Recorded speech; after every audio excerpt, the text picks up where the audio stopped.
अस्सलाम वालेकुम फ्रेंड्स, यहाँ पे एक बॉस है और यहाँ पे एक आदमी दूसरा है अली। बॉस अली से कहता है would you like to join us for dinner on Friday.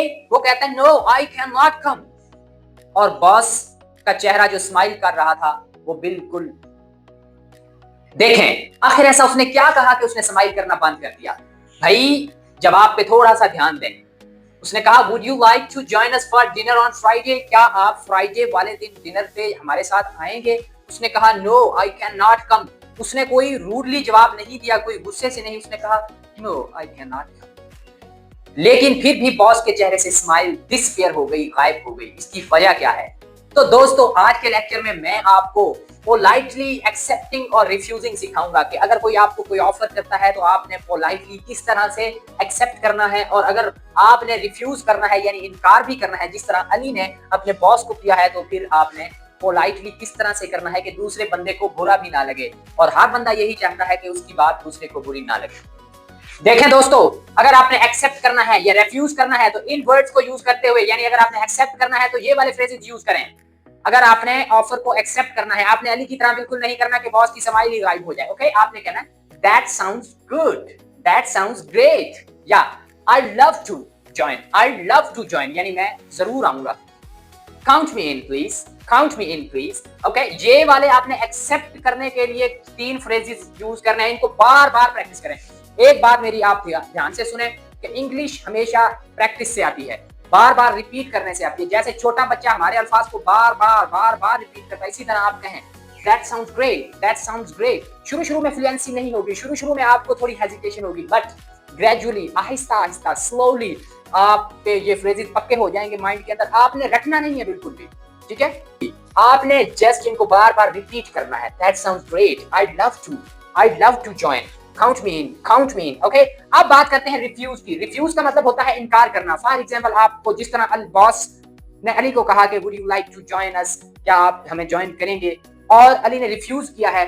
तो रिफ्यूज करने का भी एक खूबसूरत तरीका है। पोलाइटली रिफ्यूज करेंगे तो सामने वाला बंदा बुरा नहीं मनाएगा, वो आपकी बात को अच्छे से अंडरस्टैंड करेगा। यानी बात तो करें ना, लेकिन थोड़ा खूबसूरत अंदाज से करें तो कितनी अच्छी बात है। ठीक है, बोलना तो है ही, तो थोड़ा बंदा खूबसूरत बोल ले, सामने वाले की दिल आजारी ना हो। तो इंग्लिश में रिफ्यूज करने के लिए मैं आपको 3 सेंटेंसेस बता रहा हूँ, 3 स्ट्रक्चर्स बता रहा हूँ। गाइस, ये वाले स्ट्रक्चर्स इतने इंपॉर्टेंट हैं कि आपकी स्पीकिंग को इतना इनहेंस करेंगे कि आप सोच भी नहीं सकते। लेकिन हाँ, एक बात ध्यान में रखेंगे, एक बात कि आपने बार बार इनको REPEATE रिपीट करना है। Okay, repeat again and again, sorry E लिख दिया। रिपीट रिपीट, जिस तरह छोटा बच्चा बार बार रिपीट करता, आपने भी रिपीट करना है। गाइस, रिफ्यूज करने के लिए जिस तरह अली ने कहा आई can not, I can't come, मैं नहीं आ सकता, ये बहुत ही ऑकवर्ड है। यकीन माने, आपने कहना है आई लव टू, यानी मैं आना चाहूंगा, but I am busy. I love to but I am busy, मैं तो आना चाहता हूँ मगर मैं बहुत busy. Unfortunately I am busy, बदकिस्मती से मैं बहुत बिजी हूँ। ओके, क्योंकि अली का अपना फैमिली का इवेंट था, ठीक है, इसलिए उसने बॉस को इनकार ही करना था, वो नहीं आ सकता था, मगर तरीका तो होना चाहिए ना थोड़ा। I am afraid, I can't come. I am afraid का मतलब होता है I am sorry, I am sorry. Okay, I am afraid, I can't come.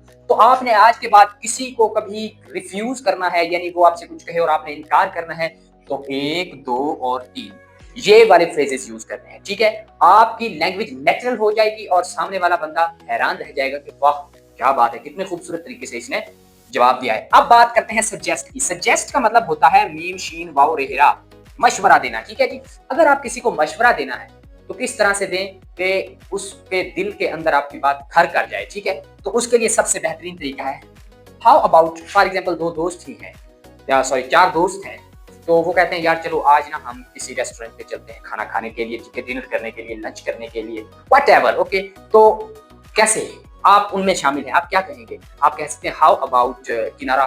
Okay, यानी एक होटल का नाम मैं फर्जी दे रहा हूँ। हाउ अबाउट किनारा, किनारा के बारे में क्या ख्याल है? ठीक है, तो इस तरह से। या could we make it tomorrow, आपके पास वक्त नहीं है, दोस्त सारे कहते हैं यार चलते हैं, लेकिन आप कहते हैं कि भाई मैं तो बहुत बिजी हूँ और मेरे पास वक्त नहीं है, आपने सोचा, तो आप उनको किस तरह से कहेंगे कि यार मैं नहीं जाना, मैं तो मसरूफ हूं? ऐसे नहीं कह सकते आई कांट कम, ऐसे नहीं कह सकते, बल्कि आप कहेंगे could we make it tomorrow, क्या हम इसको कल कर लें, यानी पोस्टपोन कर लें। Could we make it tomorrow, ये पोलाइट वे है, ठीक है, जवाब देने का, सजेशन देने का। व्हाट इफ, या आप ये भी कह सकते हैं what if we go tomorrow, what if we go tomorrow, क्या ख्याल है कि हम कल जाएं, ठीक है। तो अब आती है बात थैंक्स की। हम अक्सर कहते हैं, तो थैंक यू कहने का भी एक स्पेसिफिक तरीका है, पोलाइट वे है, रूडली नहीं कहना, ठीक है। तो भाई उसके लिए thanks for thinking of me, thanks for thinking of मी। कोई आपके साथ भला करता है, ठीक है, आपकी हेल्प करता है, तो आप क्या कहेंगे? आप कहेंगे thanks for thinking, thanks for thinking of me, thanks for thinking of me, या that's so kind of you, that's so kind of you. Guys फिर बता रहा हूँ, आप वीडियो को पास करके इनको बार बार रिपीट करें, बार बार रिपीट करें, बिकॉज लैंग्वेज हमेशा रेपिटेशन से आती है। छोटे बच्चों से आप अंदाजा लगा लें कि वो बार बार बार बातों को रिपीट करते हैं और कितने फ्लुएंट हो जाते हैं और कितने जल्दी सीख जाते हैं। तो आप इनको बार बार रिपीट करें, बोलें ऊंची आवाज से, ब्रेक लगा के आईने के सामने बैठ जाएं। Whatever I am saying, you must do that, okay? You must follow the instructions of Sajjane Mohammed. Then you will be able to speak English fluently like Sajjane Mohammed is speaking in front of you. Okay, guys? Will you? देखें तो दोस्तों, यहाँ पे एक situation है, friends birthday party. आपके दोस्त की बर्थडे पार्टी है, वो आपको कहता है, Hey, are you coming to my birthday party on Saturday? Hey, buddy, are you coming to my birthday party on Saturday? क्या आप मेरी बर्थडे पार्टी जो सैटरडे को है उसमें आ रहे हैं? तो आपने अगर तो करना है एक्सेप्ट, तो आप कहेंगे That sounds great. I'd love to. What time? That sounds great. What time? Okay? That sounds great. I'd love to come. I'd love to come. What time? किस वक्त? और अगर आपने करना है रिफ्यूज, तो फिर आप क्या करेंगे? आपने कहना है I'd love to, but I'm visiting my parents that day. या I'd love to, but I'm busy that day. I'd love to आगे आपने अपनी मजबूरी बता देनी, ठीक है। Happy birthday though. Happy birthday though. बहरहाल हैप्पी बर्थडे, ओके। तो इस तरह से आप दोस्त की बर्थडे पार्टी को एक्सेप्ट कर सकते हैं और इस तरह से आप रिफ्यूज कर सकते हैं। अभी इसकी प्रैक्टिस करें ब्रेक लगा के जल्दी से 2-4 बार।